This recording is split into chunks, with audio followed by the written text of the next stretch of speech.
¿Qué tal? Bienvenidos a la unidad número 3 de la materia de daño cerebral. En esta ocasión estaremos hablando de los patrones de organización cerebral luego de haberse producido el daño. Ya mencionábamos durante la unidad 1 el sistema funcional complejo que proponía Luria al respecto de las funciones cognitivas y cómo éstas se organizaban en términos de unidades. Veíamos en la unidad número 2 la etiología del daño cerebral y cómo ésta iba a producir déficits distintos dependiendo de la zona de alteración. Y en esta unidad 3 hablaremos específicamente ya de los trastornos y los síndromes que pueden ser provocados luego del daño. Las dificultades más comúnmente observadas en estos pacientes van a ser de dos tipos: las dificultades físicas y sensoriales y algunas alteraciones de tipo cognitivo. Las físicas y sensoriales pueden estar involucradas con la movilidad del paciente, algunas dificultades en la marcha, el equilibrio, algunos aspectos fonoarticulatorios o incluso del lenguaje.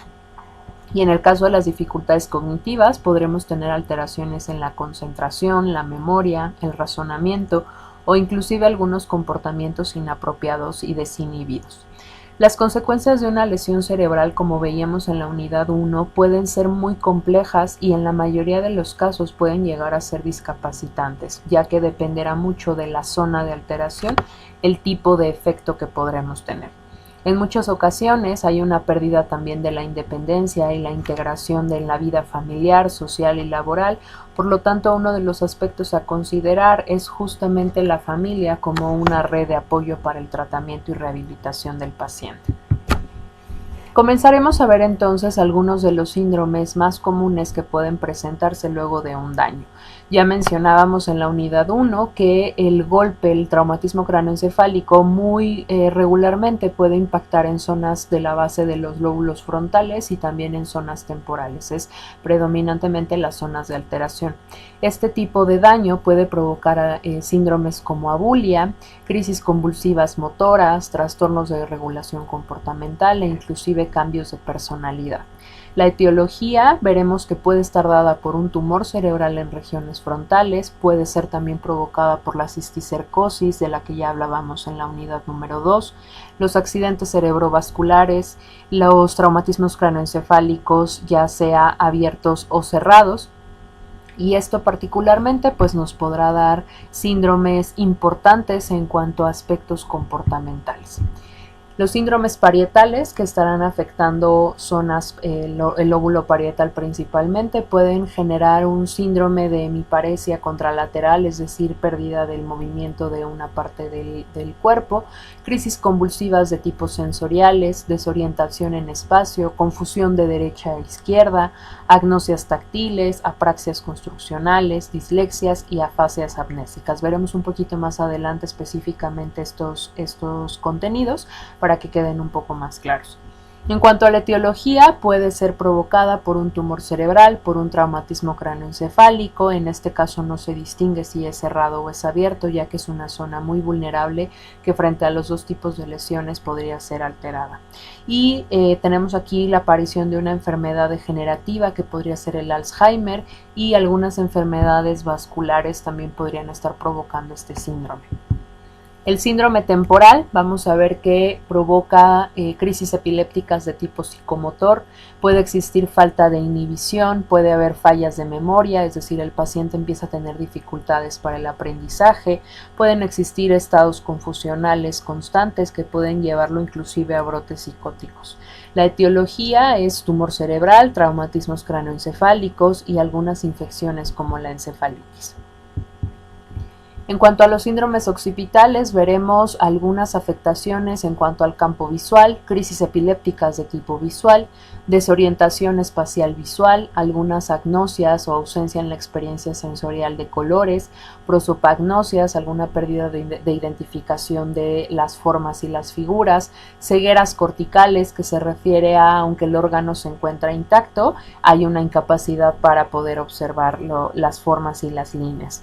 La etiología puede ser dada por traumatismo cráneoencefálico, cisticercosis, enfermedades vasculares cerebrales y también por la presencia de tumores. Si nos damos cuenta entonces, dependiendo de la zona donde se encuentre el daño, es cómo encontraremos los síndromes. Ahora hablaré un poco más a profundidad de algunos de los síndromes de los cuales hemos hablado, que son aquellos que se encuentran de forma más común luego de un daño cerebral. Comenzaremos primero por los síndromes afásicos. Es muy importante entender que las afasias se producen como una perturbación o un daño específicamente en regiones del lenguaje.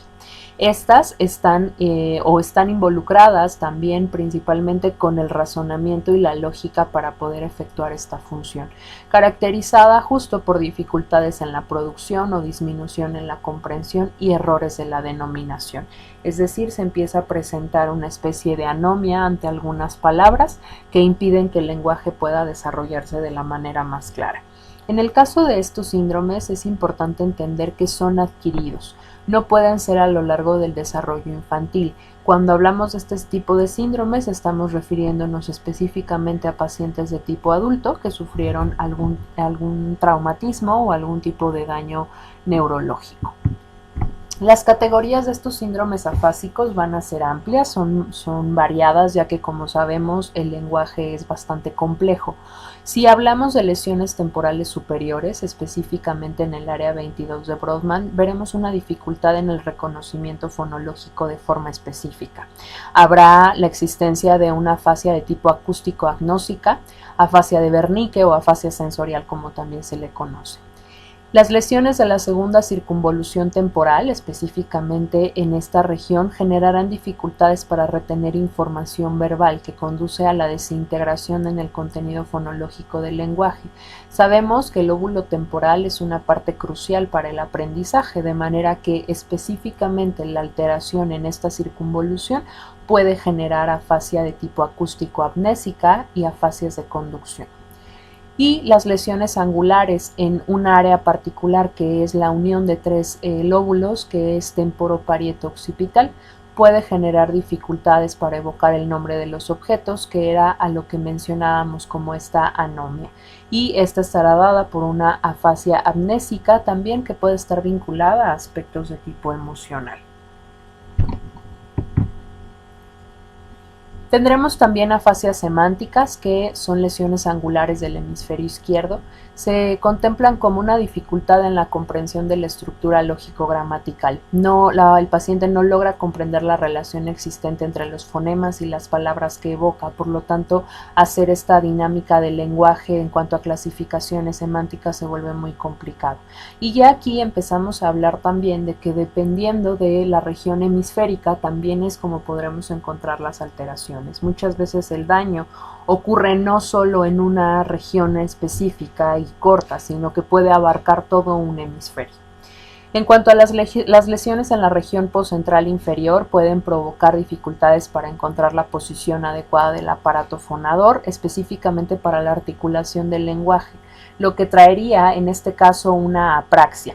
La apraxia va a ser contemplada como una ausencia de un movimiento estereotipado o automatizado para la parte verbal, que sería la cuestión articulatoria.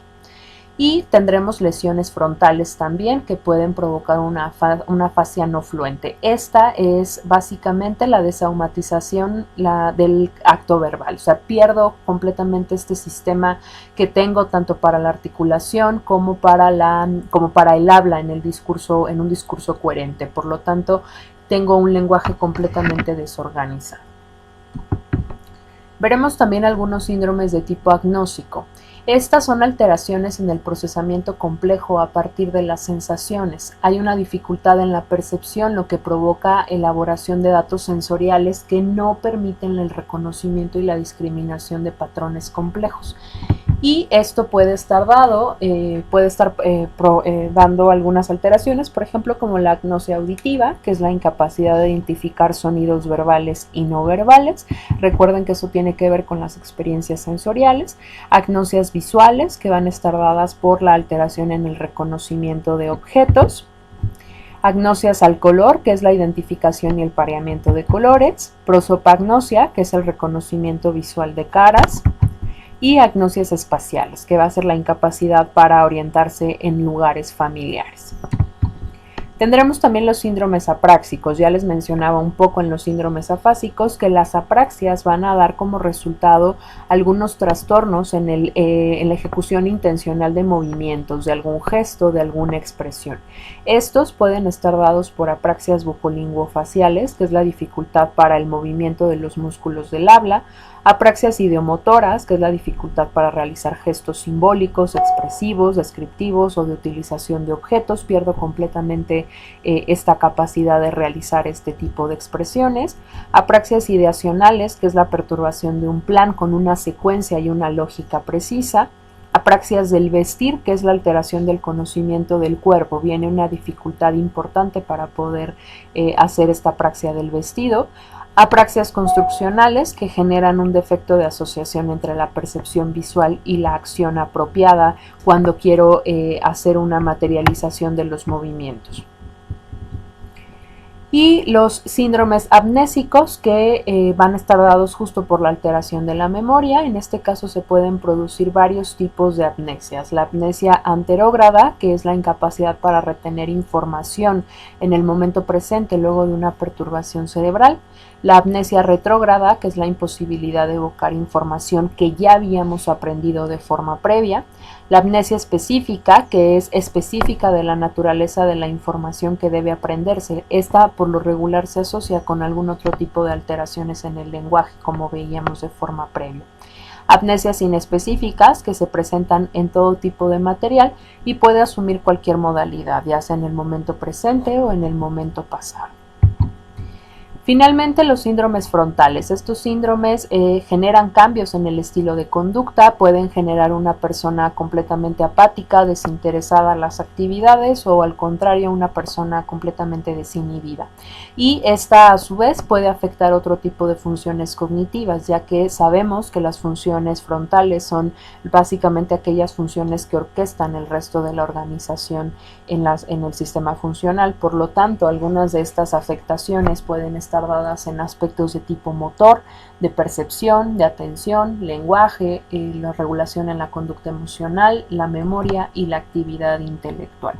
Si se dan cuenta, podemos tener varios tipos de síndromes y estos síndromes están directamente relacionados con daños neuroanatómicos. Por lo tanto, será importante que ustedes puedan ampliar también el conocimiento en cuanto a la organización cerebral en cuestiones de funciones por cada una de las zonas. Para esta unidad es todo, les agradezco su atención.